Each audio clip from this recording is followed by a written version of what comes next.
Movie की starting में हम एक बस को देखते हैं जिसमें कुछ पैसेंजर्स कहीं जा रहे होते हैं। बाहर बहुत तेज बारिश हो रही होती है। तभी बस के किसी से टकराने जैसी आवाज़ होती है। तो कंडक्टर और कुछ पैसेंजर्स नीचे उतरकर बस को चेक करते हैं, मगर नीचे कुछ भी नहीं होता है। तभी अंदर से एक लड़की की चीखने की आवाज़ आती है और जब सभी अंदर जाकर देखते हैं तो खिड़की का शीशा पूरी तरह से खून से रंगा हुआ होता है, जिसका पता लगाने के लिए कंडक्टर बस की छत पर जाता है, जहां वह एक लाश को देखता है। फिर हमें जॉन लूथर का घर दिखाया जाता है, जहां पर एक पार्टी चल रही थी, क्योंकि अगले दिन जॉन की बहन लीना की सगाई होती है। तो जॉन के पिता उसकी माँ से पूछते हैं कि जॉन अभी तक घर क्यों नहीं आया। तो उसकी माँ बताती है कि वह फ़ोन नहीं उठा रहा है, पर वो आ जाएगा। फिर हमें जॉन को दिखाया जाता है जो हाथ में लगे चोट की ड्रेसिंग करवा रहा था। यह चोट उसे एक मुजरिम को पकड़ते हुए लगी थी, और जब ड्रेसिंग कराकर जॉन बाहर आता है तो फिलिक्स उसे बताता है कि हमने जिस मुजरिम को पकड़ा है उससे हर तरह से सच उगलवाने की कोशिश कर रहे हैं, पर वह कुछ भी नहीं बोल रहा है। मुझे नहीं लगता कि मोहन को इसने मारा है, पर मोहन के घर वालों ने दो और लोगों का नाम दिया है, जिनमें से एक का नाम लीजू और दूसरे का नाम मनु है। ये दोनों इडुक्की के रहने वाले हैं, इसलिए मैंने इडुक्की के पुलिस स्टेशन में उनकी खबर दे दी है।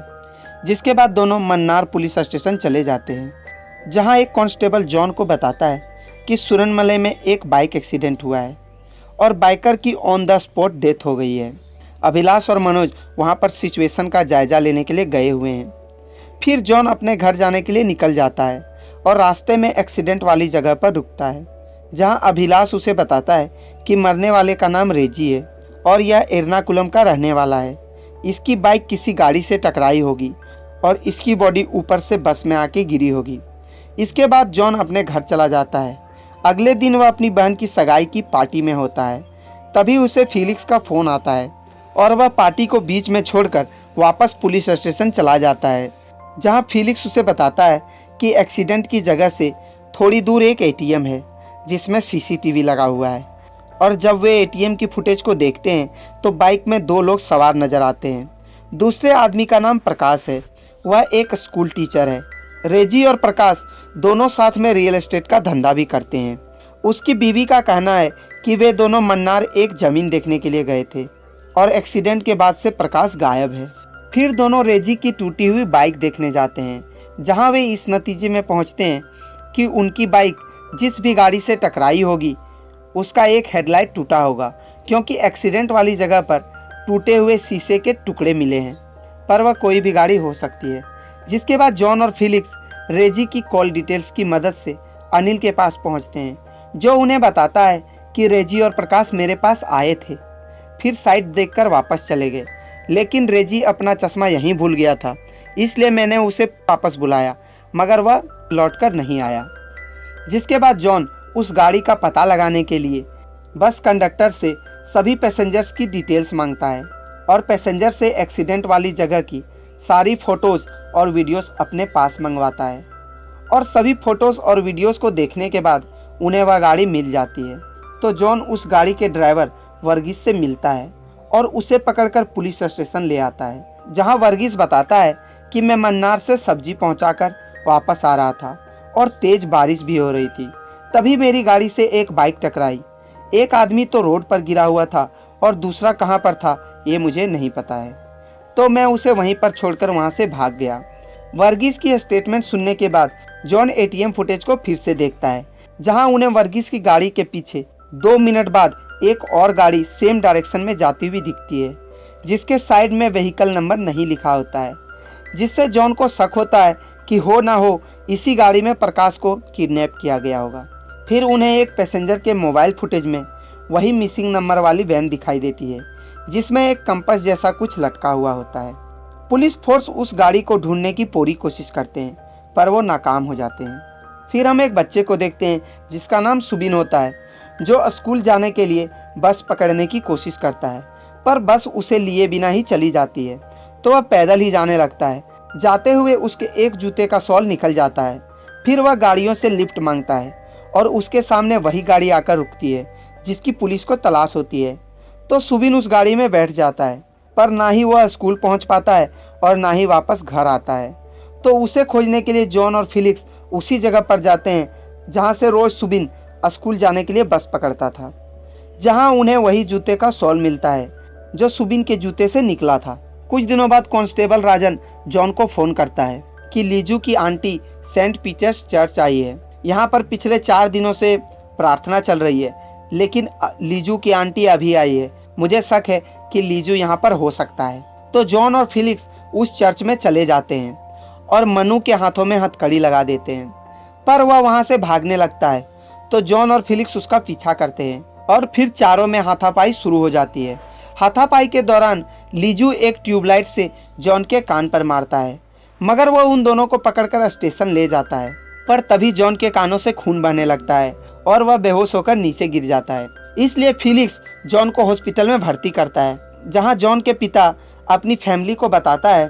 डॉक्टर का कहना है कि जॉन कभी भी अपने बाएं कान से नहीं सुन पाएगा और दाहिनी कान से सिर्फ 20% आवाज़ ही सुन पाएगा, जिसे हीयरिंग एड लगाकर 30 से 35% तक बढ़ाया जाएगा। फिर जॉन हॉस्पिटल से डिस्चार्ज होकर अपनी फैमिली के साथ वक्त बिताता है और वह एक हियरिंग एड और एक वॉइस रिकॉर्डर से सबकी बातें सुनता है। दूसरी तरफ एक औरत गीता घरों में जाकर दक्षिणा मांग रही होती है, तो एक औरत उसे दक्षिणा दे देती है। फिर वह एक दूसरे घर में दक्षिणा मांगने जाती है, जहां हम फिर से वही गाड़ी देखते हैं जिससे सुबिन को किडनैप किया गया था, और फिर गीता भी गायब हो जाती है। तो मीडिया रिपोर्टर्स कमिश्नर पर प्रेशर डालते हैं, जिस पर कमिश्नर उन्हें 2 हफ्ते के अंदर मुजरिम को पकड़ने का वादा करते हैं। जिसके बाद जॉन अपनी ड्यूटी ज्वाइन कर लेता है और गीता की फोटो सभी न्यूज़पेपर्स और न्यूज़ चैनल्स में दिखाता है ताकि उसकी खबर मिल सके। कुछ दिनों बाद उन्हें एक आदमी का कॉल आता है कि उसने उस औरत को देखा है, तो जॉन और उसके साथी उससे मिलने चले जाते हैं। यह वही औरत होती है जिसने गीता को चावल दिए थे। वह पुलिस वालों को बताती है कि यह औरत कुछ दिन पहले मेरे घर दक्षिणा मांगने आई थी, फिर वह यहाँ से चली गई। तो जॉन उसे उस गाड़ी की फोटो दिखाता है जो वो ढूंढ रहे थे, जिस पर उसका पति बताता है इसी तरह की गाड़ी को हमने कई बार सामने वाले घर में देखा है। तो वे उस घर के पास चले जाते हैं, पर वहाँ पर वह गाड़ी मौजूद नहीं होती है। फिर उन्हें पता चलता है कि यह घर आइजैक नाम के आदमी की है, पर शायद इसे उसने वर्कर्स को भाड़े पर दे दिया है। जिसके बाद जॉन और उसके साथी जूबी से मिलने जाते हैं, जिसने आइजैक का घर भाड़े पर लिया था। जहाँ जॉन उससे पूछता है कि उस घर में कौन रहता है, तो वह बताता है कि जब इस जगह में लोग ज़्यादा हो जाते हैं तो कुछ मजदूर उस घर में चले जाते हैं। फिर जॉन उससे पूछता है कि क्या तुम्हारे पास महिंद्रा पिकअप ट्रक है, जिस पर वह बताता है कि मेरे पास 2 पिकअप ट्रक हैं, एक तो यहीं पर है और दूसरी वर्कशॉप में है। तो वे सब ट्रक देखने चले जाते हैं, जिसमें से एक में साइड नंबर लिखा होता है और दूसरी गाड़ी जो वर्कशॉप में होती है उस पर साइड नंबर नहीं लिखा होता है, जिससे उन्हें यकीन हो जाता है कि यह वही गाड़ी है जिसकी उन्हें तलाश थी। जॉन जूबी से ट्रक के ड्राइवर के बारे में पूछता है, तो जूबी उसे बताता है कि इस ट्रक को वेंकट चलाता है। वह पिछले 4 महीनों से मेरे पास काम कर रहा है। अभी भी वह मेरे भाई के साथ बोरवेल मशीन को बेचने के लिए चेन्नई गया हुआ है, क्योंकि अंडरग्राउंड वाटर की कमी हो गई है और बोरवेल करने पर भी पानी नहीं निकल रहा है, इसलिए बोरवेल मशीन को बेचना पड़ रहा है। जिसके बाद जॉन उस मकान में जाता है जहां उसे एक लैंप के हैंडल में खून के छींटे दिखते हैं, तो वह फोरेंसिक टीम को वहां बुला लेता है। जॉन जूबी से वेंकट के बारे में पूछता है, तो जूबी कहता है कि वेंकट बहुत ही सीधा साधा लड़का है, वह ज़्यादा किसी से बात नहीं करता है और प्रसाद के कहने पर मैंने उसे काम पर रखा था।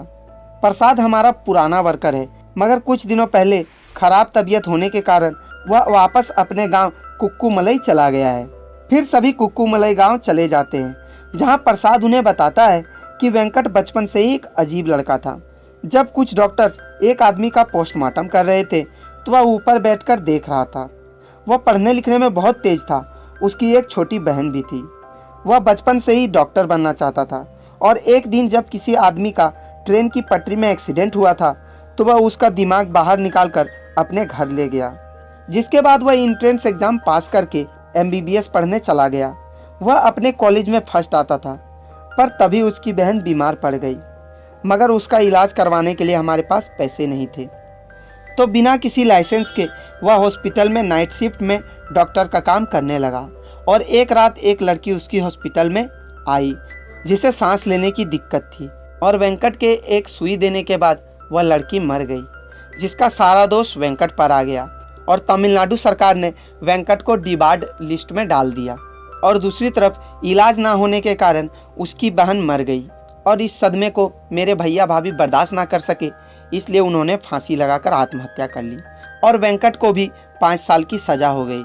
जब वह जेल से छूटकर आया तो मैंने उसे अपने पास ही रख लिया और एक दिन मन्नार में काम खत्म करके जब हम वापस आ रहे थे तो हमें रास्ते में एक आदमी गिरा हुआ दिखा।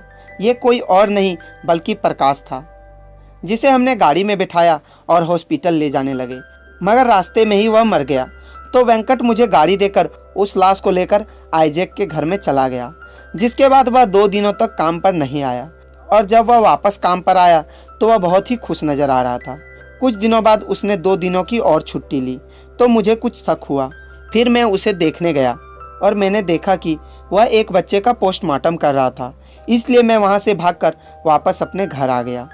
ये सब सुनने के बाद जॉन प्रसाद को लेकर मन्नार आने लगता है, पर रास्ते में प्रसाद की हालत बहुत ख़राब हो जाती है तो उसे नज़दीकी अस्पताल में भर्ती करा देते हैं और कांस्टेबल राजन को अस्पताल में छोड़कर जॉन, फिलिक्स और जूबी वापस मन्नार आने लगते हैं। रास्ते में जॉन जूबी से पूछता है कि जब बोरवेल से पानी नहीं निकलता है तो तुम क्या करते हो, तो वह बताता है कि हम उस पर मिट्टी डालकर उसे बंद कर देते हैं। और जब जॉन गायब हुए लोगों की मिसिंग डेट और बोरवेल बंद करने की डेट आपस में मिलाता है तो उसे एक समानता दिखती है। वह देखता है कि हर बोरवेल मिसिंग डेट के 2 या 3 दिन बाद बंद हुई है, तो वह शक के आधार पर सभी बंद किए बोरवेल्स को वापस खुदवाता है, जहां उसे प्लास्टिक में भरे लोगों के कपड़े और मानवीय अंग मिलते हैं।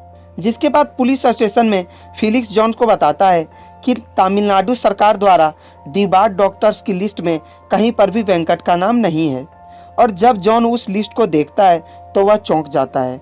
उस लिस्ट में वेंकट के चाचा प्रसाद का नाम होता है। दरअसल प्रसाद ही मेन सीरियल किलर होता है और उसने जो भी कहानी बताई थी वो सब सच थी, मगर वेंकट की जगह पर वह प्रसाद था।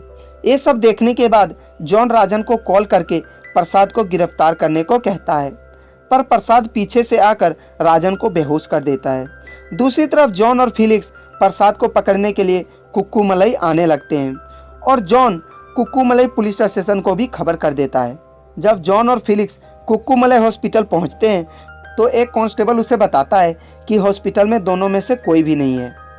फिर फिलिक्स शहर से बाहर जाने वाले जीप को देखने चला जाता है और जॉन एक आदमी की डेड बॉडी देखने चला जाता है जो मंदिर के पास मिली थी, पर वह राजन की डेड बॉडी नहीं होती है।